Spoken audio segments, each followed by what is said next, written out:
ಅನರ್ಥವಾಯಿತು. ಅಸುರರಿಗೆ ಅಮೃತ ದೊರೆಯಿತು.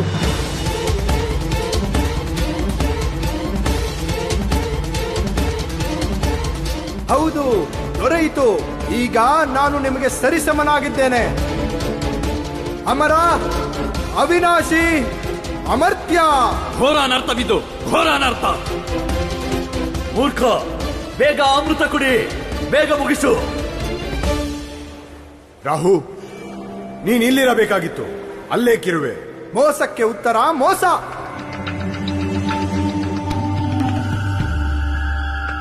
ಏನಿದರ ಅರ್ಥ? ಈ ಸುಂದರಿ ನಮಗೆ ಮೋಸ ಮಾಡಿದ್ದಾಳೆ. ಇವಳು ಬರೀ ದೇವತೆಗಳಿಗೆ ಅಮೃತ ಕೊಟ್ಟಿದ್ದಾಳೆ, ಮತ್ತೆ ಅಸುರರಿಗೆ ಸೋಮರಸ. ಅದಕ್ಕೆ ಬದಲಾಗಿ ನಾನು ಕೂಡ ಇವಳಿಗೆ ಮೋಸ ಮಾಡಿದೆ.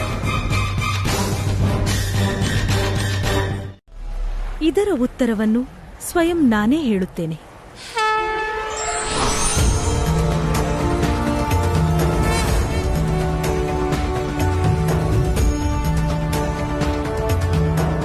ಹೀಗೆ ಮಾಡಿದ್ದರ ಉದ್ದೇಶ ಒಂದೇ. ಒಂದೇ ಧರ್ಮವಿದೆ. ಒಳ್ಳೆಯತನದ ರಕ್ಷಣೆ ಮತ್ತು ಕೆಟ್ಟತನದ ನಾಶ.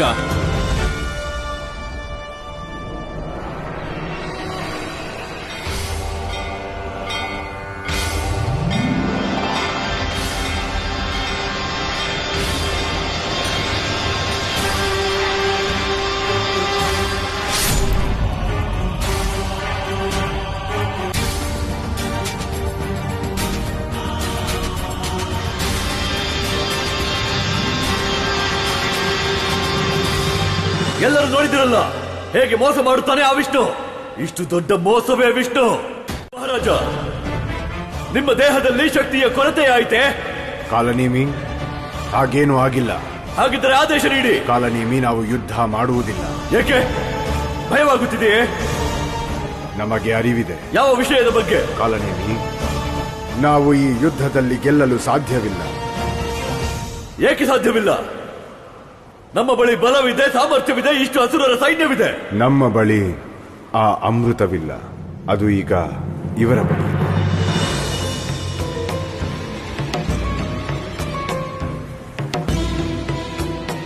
ಅಸುರರೇ, ನಡೆಯಿರಿ.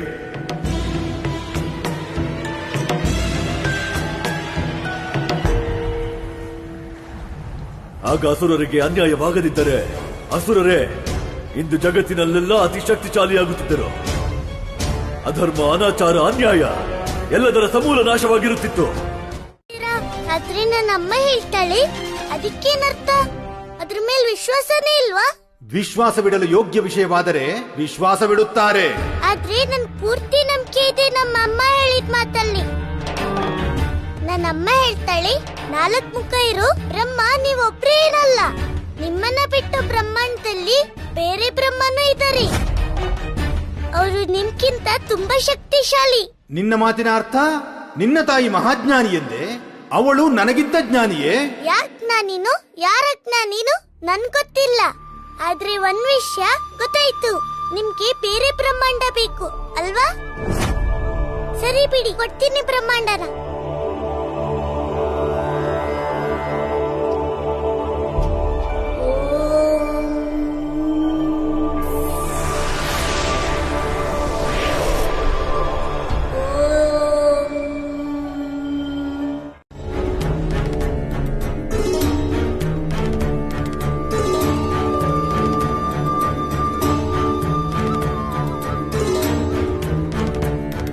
ಸತ್ಯ ಹೇಳ್ತಿದ್ದೀನಿ, ನಿಮ್ಗಿಂತ ಶಕ್ತಿಶಾಲಿ ಆಗಿರೋ ಬ್ರಹ್ಮ ಇದನ್ ಬ್ರಹ್ಮಾಂಡದಲ್ಲಿ. 10 ತಲೆ ಮತ್ತೆ 10 ಮುಖ ಇರೋನು.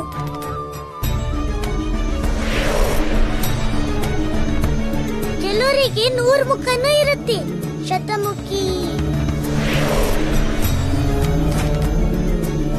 ಈಗ ನೀವೇನಾದ್ರೂ ನೋಡಿದ್ರಿ ಅದನ್ನ ನಂಬೋದು ಇಲ್ಲ.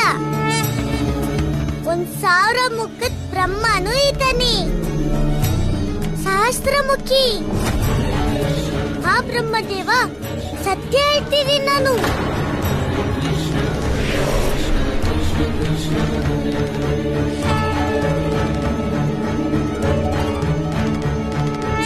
ಬೇಡ, ಇಲ್ಲ ಇಂದ್ರದೇವ, ಇದು ಶೋಭೆ ನೀಡುವುದಿಲ್ಲ.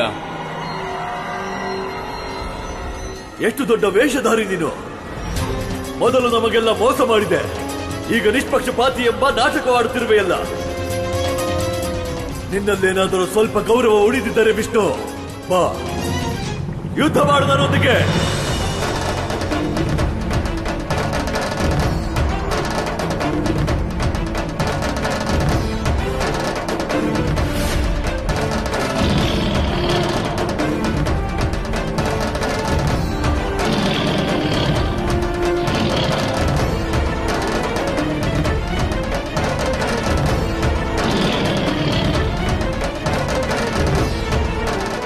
ವೀರ, ಸಾಹಸಿ, ನಿರ್ಭೀತ, ನಮ್ಮ ಧರ್ಮವೇ ಶಸ್ತ್ರವನ್ನೆತ್ತುವುದು. ಉತ್ತಮ ಕಾಲನೇಮಿ, ಉತ್ತಮ.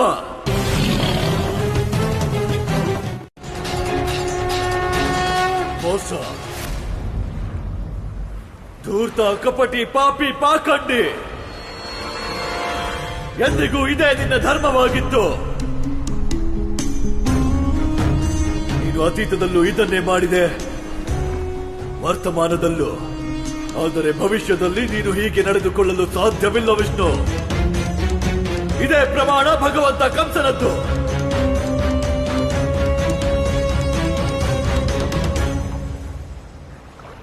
ನೀನು ನನಗೆ ಬಹಳ ದೊಡ್ಡ ಉಪಕಾರ ಮಾಡಿದೆ ಕೇಶಿನಿ.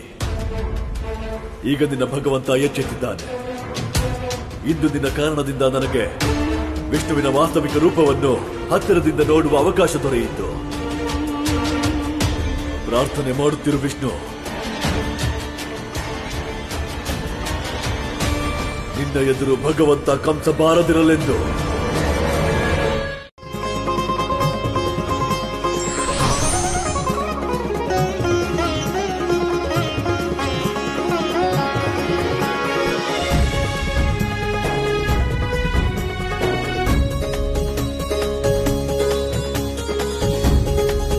ಹೌದು ಪ್ರಭು, ಈ ಜಗತ್ತನ್ನು ಕಾಪಾಡಲು ನಿಮ್ಮನ್ನು ಬಿಟ್ಟು ಇನ್ನಾರೂ ಇಲ್ಲ. ಹೌದು ಪ್ರಭು, ಈ ಜಗತ್ತಿನ ಹಾಗೂ ಧರ್ಮದ ರಕ್ಷಕ ನೀವೇ ಆಗಿದ್ದೀರಿ. ನೀವು ಧರ್ಮವನ್ನು ನೆಲೆಗೊಳಿಸಿ ಅಧರ್ಮವನ್ನು ಕೊನೆಗಾಣಿಸಬೇಕು. ನಮ್ಮನ್ನು ಕಾಪಾಡಿ ಪ್ರಭು, ನಮ್ಮನ್ನು ಕಾಪಾಡಿ ಪ್ರಭು. ಧರ್ಮ ನೆಲೆಸಲಿ, ಅಧರ್ಮ ಅಳಿಯಲಿ.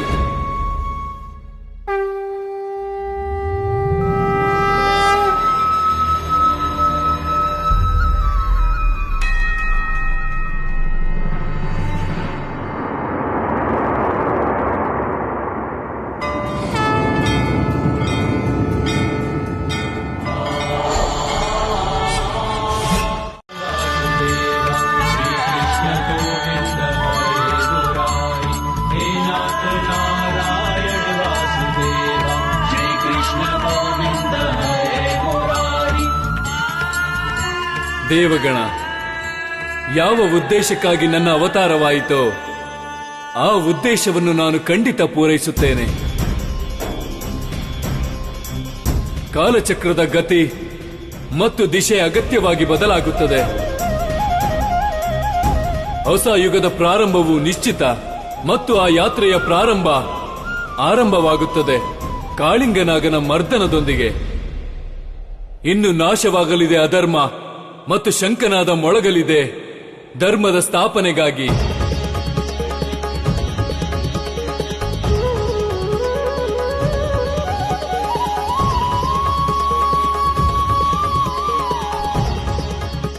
ಇದೇನೇನ್ ಸಮಸ್ಯೆ?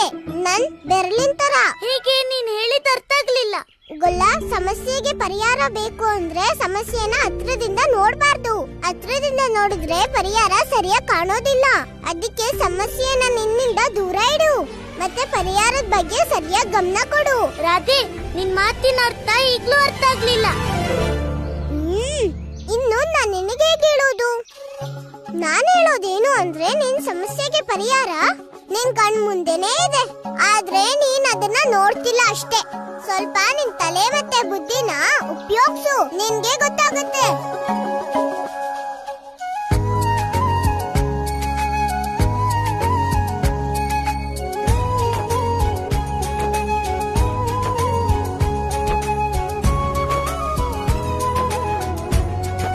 ನನ್ಗೆ ಸಹಾಯ ಮಾಡಿದ್ದಕ್ಕೆ ಧನ್ಯವಾದ ರಾಧಿ. ಈಗ ನೀನ್ ನನ್ ಗೆಳತಿ. ನಾನು ನನ್ನ ಪತ್ನಿಗೆ ಉಡುಗೊರೆ ಕೊಡ್ಲೇಬೇಕು. ಪ್ರಸನ್ನಳಾಗಿ ಕುಣಿದಾಡ್ಬಿಡ್ತಾಳೆ ಅವಳು. ಯಾರಿದ್ದಾರೆ ಅಲ್ಲಿ? ಯಾರು? ಯಾರಿಗೆ ಇಷ್ಟು ದುಸ್ಸಾಹಸ ನನ್ ಖುಷಿಗೆ ಅಡ್ಡಿ ಮಾಡೋಷ್ಟು? ಯಾರಿರ್ಬಹುದು? ಯಾರು ಇಲ್ಲ, ಯಾರು ಬರೋಕ್ಕಾಗಲ್ಲ. ಖಂಡಿತ ಇದು ನನ್ನ ಭ್ರಮೇನೆ. ಎಲ್ಲಿದೆ ನನ್ನ ಸುಗಂಧ? ಹಾ, ಇಲ್ಲಿದೆಯಲ್ಲ. ಆಹಾ, ಎಂತ ಸುಗಂಧ! ಸುನಿಧಿ ಇವತ್ತು ತುಂಬಾ ಖುಷಿ ಆಗ್ತಾಳೆ. ಯಾರದು?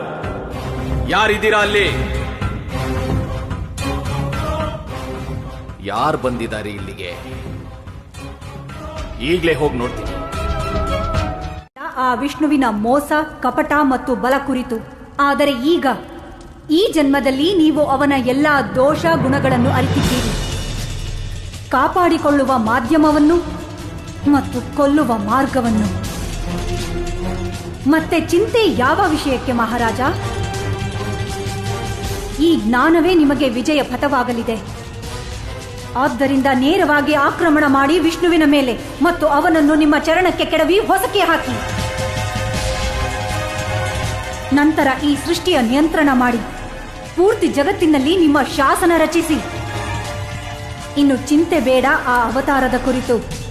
ನಾನು ಕಾಳಿಂಗ ನಾಗನೊಂದಿಗೆ ಸೇರಿ ನೋಡಿಕೊಳ್ಳುತ್ತೇನೆ. ಆ ಗೋಕುಲದ ಯಾವ ಪ್ರಾಣಿಯೂ ಜೀವಂತವಾಗಿರದು. ಇದು ವಚನ ಈ ಕೇಶಿನಿಯದ್ದು.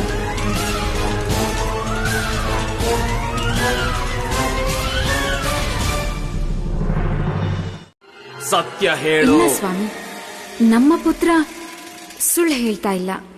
ಇವನು ಸತ್ಯನೇ ಹೇಳ್ತಿದ್ದಾನೆ. ಇವನು ನಿಮ್ ಪುತ್ರನೇ, ನಮ್ಮಿಬ್ಬರ ಪುತ್ರ. ಸುನಿಧಿ, ಸ್ವಾಮಿ, ಪುರುಷರ ಮನಸ್ಸು ನನಗೆ ಗೊತ್ತಿದೆ. ಈ ತರದ ಅನುಮಾನ ಸ್ವಾಭಾವಿಕನೇ. ಆದ್ರೆ ನೀವ್ ನನ್ ಮೇಲೆ ಅನುಮಾನ ಪಡಬೇಡಿ. ನಿಮ್ ಪತ್ನಿ ಪವಿತ್ರಳಾಗಿದ್ಲು, ಮತ್ತೀಗ್ಲೂ ಪವಿತ್ರಳಾಗಿದ್ದಾಳೆ. ವರ್ಷಗಳಿಂದ ನೀವಿರ್ಲಿಲ್ಲ, ಅದು ಸತ್ಯನೇ. ಮತ್ತೆ ಈ ಪುತ್ರ ಹೇಗೆ? ಇದೇ ಅನುಮಾನನೇ ತಾನೆ ನಿಮ್ಮ ಮನ್ಸಲ್ಲಿ? ಇದ್ರ ಪರಿಹಾರಕ್ಕೆ ನೀವು ನನ್ ಜೊತೆ ಬರ್ಬೇಕಾಗತ್ತೆ. ಆಗ ನಾನು ನಿಮ್ಗೆ ಆ ಸುಗಂಧದ ಪರಿಣಾಮ ತೋರಿಸ್ಬೋದು. ಅದೇ ನಿಮ್ಮ ಅನುಪಸ್ಥಿತಿಯಲ್ಲಿ ಸದಾ ನನ್ನ ಜೊತೆ ಇದ್ದಿದ್ದು. ಮತ್ತೆ ಅದರ ಫಲಾನೇ ಈ ನಮ್ಮ ಪುತ್ರ. ಬನ್ನಿ. ಎಲ್ರೂ ಚೆನ್ನಾಗಿ ನೋಡಿ. ಕಾಳಿಂಗನಾಗನ ಪುತ್ರ, ನನ್ ರಾಜ್ಕುಮಾರ ಕಾಳಿಂಗನಾಗಂಗೆ ಉತ್ತರಾಧಿಕಾರಿ ಸಿಕ್ಕಿದ್ದಾನೆ. ನಾನು ಇವತ್ತು ತುಂಬಾ ಖುಷಿಯಾಗಿದ್ದೀನಿ. ನಿನ್ಗೂ ಸಂತೋಷ ಆಯ್ತಲ್ವಾ ನಿನ್ ತಂದೆನ ನೋಡಿ? ನಂಗೂ ಅಷ್ಟೇ ಅಪ್ಪ, ತುಂಬಾ ಖುಷಿ ಆಯ್ತು. ಭಗವಂತ ವಿಷ್ಣುವಿಗೆ ಧನ್ಯವಾದ. ಓಂ ನಮೋ ಭಗವತೆ. ಏನಾಯ್ತು ಸ್ವಾಮಿ? ಇವನು ನಿಜವಾಗ್ಲೂ ನನ್ ಮಗನೇನಾ? ಇವನು ನಿಮ್ಮ ಪುತ್ರನೇ ಸ್ವಾಮಿ. ಇವನು ನನ್ನ ಅಂಶ ಅಲ್ವೇ ಅಲ್ಲ. ಈಗಿರೋಕ್ ಸಾಧ್ಯನೇ ಇಲ್ಲ. ಏನಾಯ್ತು? ಏನ್ ಮಾಡ್ದ ಇವನು? ನನ್ನ ಶತ್ರು ಗರುಡನ ಇಷ್ಟ ದೇವ ವಿಷ್ಣುನ್ ಜಪ ಮಾಡ್ತಿದ್ದಾನೆ ಇವನು. ಇವನು ಖಂಡಿತ ನನ್ನ ಪುತ್ರ ಅಲ್ವೇ ಅಲ್ಲ. ಇವನ್ ಖಂಡಿತ ನನ್ನ ಮಗ ಅಲ್ವೇ ಅಲ್ಲ.